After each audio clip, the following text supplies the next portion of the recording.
Girl, I was very fond of my grandmother, and I used to follow her everywhere till she got fed up. So it was like, an unbelievable opportunity for me. But critics of the government say that continued deference to the Dalai Lama is stunting the development of true democracy. By our short-sightedness and our incompetence and our refusal to face the reality, we have reduced His Holiness, our greatest strength, to our greatest weakness. Because we cannot do anything without depending on him. The Tibetan Assembly, for example, when in 1992 His Holiness gave all his powers to the Assembly, they said, you elect the ministers, you make the decisions. They were so divided among themselves, they couldn't elect a single minister. They went back to His Holiness, we can't elect ministers, please give us your nominations. No, I don't think so. His Holiness has, the power that His Holiness has is gained by him from the people's respect and the people's belief in him. And till now, he has never misused it at all. Tibetan academic Dawa Norbu blames Tibet's feudal past, in which a ruling class of lamas exploited an illiterate majority. Change was overdue. In China, there was a revolutionary change. In India, there was an independence movement. All around was changing. Only Tibet remained alone, refusing to change, refusing to modernize. Dawa Norbu sees the dual role of the Dalai Lama as both spiritual and political leader as another obstacle to democracy. Any slight or implicit criticism, any suggestion that the powers and privileges of the Dalai Lama would be taken away from him through democratic devolution is totally unacceptable to the devout Tibetan Buddhists. You see, and everywhere you see people fighting for democratic rights, but when the Dalai Lama, at least on the surface, is willing to grant some democratic rights and privileges, the people are not willing to accept. Is there very much open discussion about the fact that there are many of the Dalai Lama's family members in the government in exile? No, I think certainly any criticism of not only the Dalai Lama, no one does criticism of the Dalai Lama, but even his family would displease the God King, and therefore don't do it. Institution of the Dalai Lama is very necessary and it's very useful for the Tibetan cause. It is there. But there I see a need to restrain patrimonialism. You see, treating the Tibetan exile government as an extension of the royal household, that has to be stopped. And that's in democratic interest.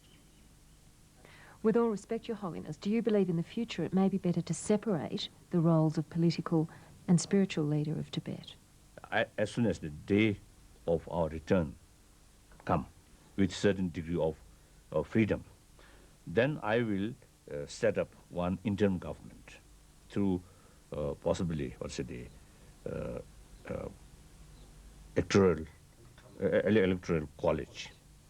Then I handed over all my legitimate authority to that government, interim government. Then I will be no longer as head of the government. I'm just a simple Buddhist monk. But at the same time, as an individual base, that individual, if more religious-minded, it can be more reliable. Than a politician. Yes, a politician.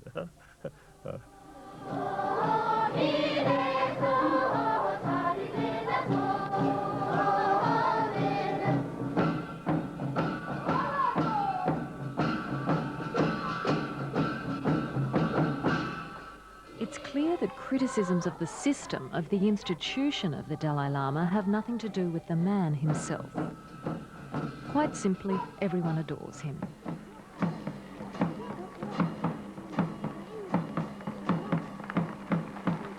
Today, the town of Dharamsala celebrates his 63rd birthday.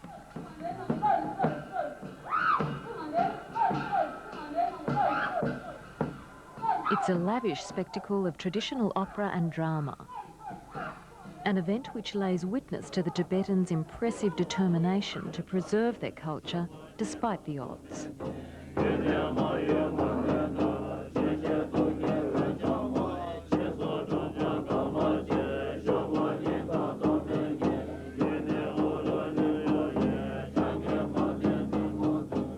The 40-year non-violent struggle led by the Dalai Lama may have won the world's admiration and indeed a Nobel Peace Prize. But it certainly hasn't won Tibetans their homeland. As far back as 1959, the International Commission of Jurists found a clear case of genocide against Chinese policies in Tibet. But the international community has failed to act. World leaders may mouth platitudes about the tragedy of Tibet, but few are willing to risk good relations with China, now equated universally with economic recovery. Everybody is scared of China. And only the Tibetans are challenging the might of China. China has shown a great deal of intransigence, and the reason may be they're kind of fighting for time. You know, they know time is on their side. Let the Dalai Lama peacefully pass away and the Tibetan question will fade away. That sort of calculations there. But this is one, let's say, period of, let's say, turbulence or something like that. Of course, the ultimate goodfellow himself refuses to countenance defeat. Yes. But do you There's think no you doubt. will go back to Oh, Tibet certainly. one day? No doubt. No doubt. Thank you.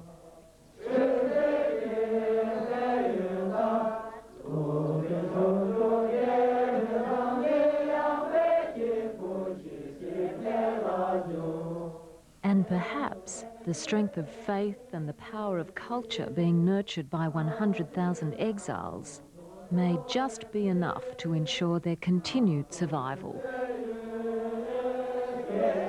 We are not a small nation. Tibet is 25% of what you know as China today. 6 million people is not small. We have lived, thrived as a nation for 1,000 years. I do not see why we cannot be a nation unto ourselves again for another 1,000 years and more.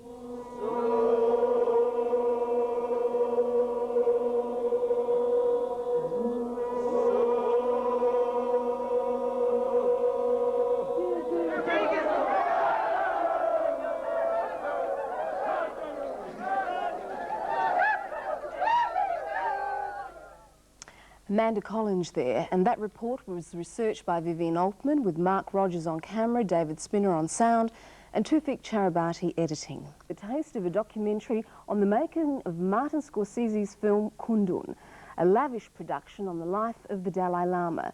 You can catch the documentary In Search of Kundun late Wednesday night on SBS. Now it's good night from us.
Opinion polls have shown up to 80% approval rating for the bombings, but at the same time placing almost every US citizen at great risk. Now, is it worth it to the US administration?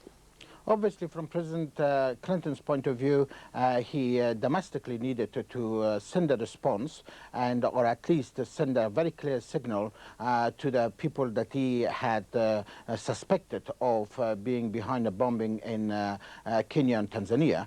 But of course, he has not still produced the proof which is really needed, and I think for that the world will have to really wait. Well, Dr. Maley, there have been bombings before in Libya, but will the US administration perhaps regret this one because they're dealing with someone who's perhaps got a lot more ties and influence?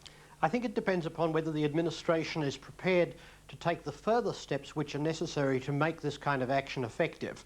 Militarily, a strike of this type will only wipe out a few mud brick buildings in rural Afghanistan and one building in Sudan. It's necessary for the United States to go further and address the wider problem of the support upon which Osama bin Laden has been able to draw. In the first instance from the Taliban movement in Afghanistan, and then more widely from their Pakistani backers. And unless the administration addresses this problem, the efforts of the last day will have been wasted. Yes, and we will examine that further. But first, briefly, what do we know about Osama bin Laden? Professor Saikal?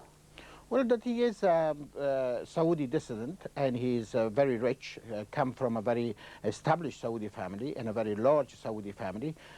He first participated in the Afghan jihad against the Soviet occupation in the 1980s, and he had distinguished himself as a good fighter then. And in 1994, he was deprived of his Saudi citizenship because of his anti-Saudi activities, and then he went to Sudan, and then in 1996, he took up residence in Afghanistan in support of the Taliban, and the Taliban has welcomed him as what they've called their guest and provided him all the protection that he's needed. So what sort of a deal has he cut with the Taliban? What is the quid pro quo?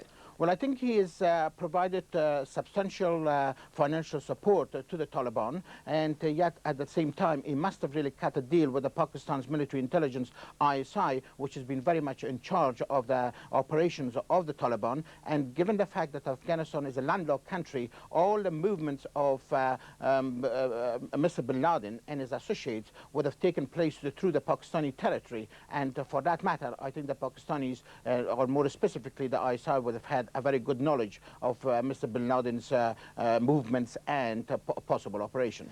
Well, Dr. Maley, presumably the Americans would have known that bin Laden is high on their list, of course, and they would have known that he was resident in Afghanistan, given their links with the Pakistanis. Why haven't they done anything earlier than this?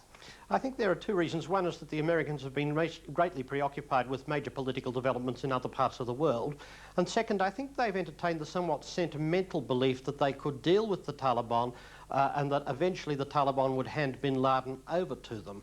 I think this was based on a misdiagnosis of the situation in Afghanistan. Blood is thicker than water, and it's inconceivable that a Muslim associate who had financed a lot of the Taliban's activities, notably their push to the capital, Kabul, in 1996, would then be handed over in the blithe way that some in the United States seem to have hoped.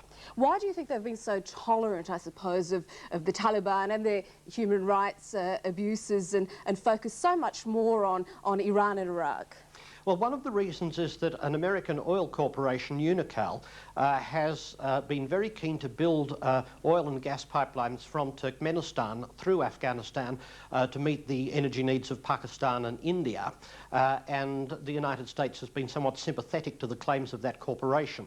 Unocal itself was exceedingly tolerant of the Taliban's human rights violations and described the Taliban seizure of Kabul as a positive development.